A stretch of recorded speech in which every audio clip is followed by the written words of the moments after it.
আপনাদের কারো হিন্দু বন্ধু আছে? কার কার আছে দেখি? সবার হিন্দু বন্ধু। ঘটনা কি? এলাকার নাম কি? ও দেবদুয়ার। মাশাআল্লাহ, দেবদুয়ার। হিন্দু ভাইদেরকেও আমরা অনেক ভালোবাসি। আজকে এয়ারপোর্টে, ঢাকা এয়ারপোর্টে অনেক লোক আমাকে ঘিরে ধরেছে। সবার কথা হচ্ছে ইউটিউবে হুজুর আপনারা দেখি। আপনারা দেখছেন নাকি ইউটিউবে?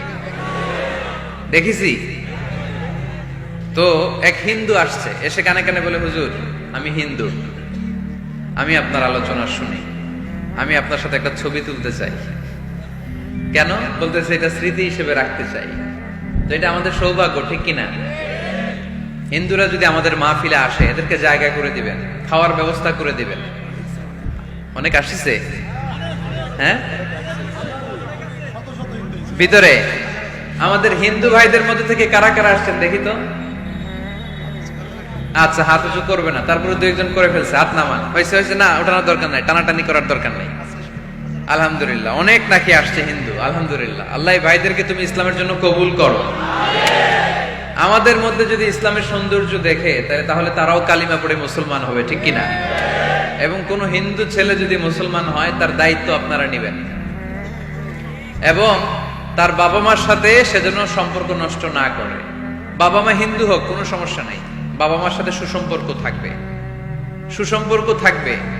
আল্লাহ রাসূল সাল্লাল্লাহু আলাইহি সাল্লামের স্ত্রী আয়েশা রাদিয়াল্লাহু তাআলা আনহুর বোন আসমা, ওনার মা ছিলেন মুশরিকা।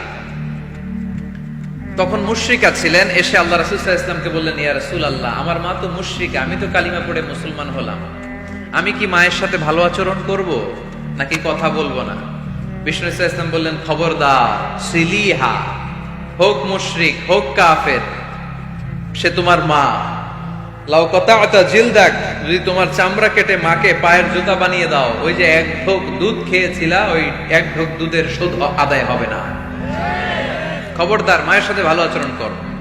তো কোনো হিন্দু ভাই যদি মুসলমান হন, কোনো অসুবিধা নাই, আপনার আব্বা আম্মার সাথে সুসম্পর্ক রাখবেন, আত্মীয়দের সাথে সুসম্পর্ক রাখবেন। তবে মুসলমানদের মধ্যে থেকে যারা আপনারা পয়সাওয়ালা, ফ্যাক্টরির মালিক, বিজনেসের মালিক, তাকে কর্মসংস্থানের ব্যবস্থা করে দিবেন। We have to extend hour helping hand to him. সাহায্যের হাত বাড়িয়ে দেওয়ার দরকার আছে না নাই? এজন্য তাদেরকে নিয়ে আসবেন বেশি। আমরা চাই আমাদের ইসলামের কথা শুনে, ইসলামের সৌন্দর্য দেখে, বিউটি দেখে তারাও কালিমা পড়ে মুসলমান হোক, ঠিক কিনা? তাদের সাথে প্রথম যেই কথাটা তাদেরকে শোনাবেন, সেই কথাটার নাম হচ্ছে আর রাব্বানিয়া। ইসলাম সম্পর্কে প্রথম যে কথা, ইসলামের প্রথম বৈশিষ্ট্যের নাম হচ্ছে আর রাব্বানিয়া। সবাই বলেন, কি নাম?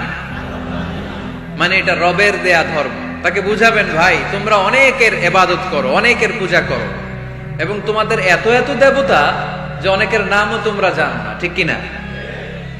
আমাদের হিন্দু ভাইদের মোট দেবতার সংখ্যা কত জানেন?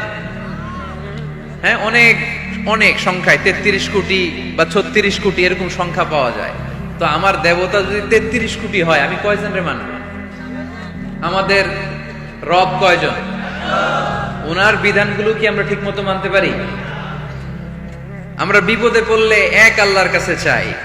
রব আর খালিক যদি একজন না হয়ে দুইজন হয়, তিনজন হয়, ওটা ভালো না একজন হলে ভালো? দুইজন বা তিনজন হলে মারামারি আছে না নাই? কথা বলেন। এক খোদা বলবে, তুমি আজীবন সকালবেলা পূর্ব দিক থেকে সূর্য উঠাইছো, পশ্চিম দিকে ডুবাইছো, কালকে থেকে আমি উল্টা করব, পশ্চিম দিক থেকে উঠবে পূর্ব দিকে। ধাক্কাধাক্কি আছে না নাই? এ বলবে একরকম, ও আর একরকম। কয়জনের মন খুশি করব আমরা? আমরা এতজনের ইবাদত করি না, আমরা ইবাদত করি একজনের। চিল্লায় বলেন, তিনি কে?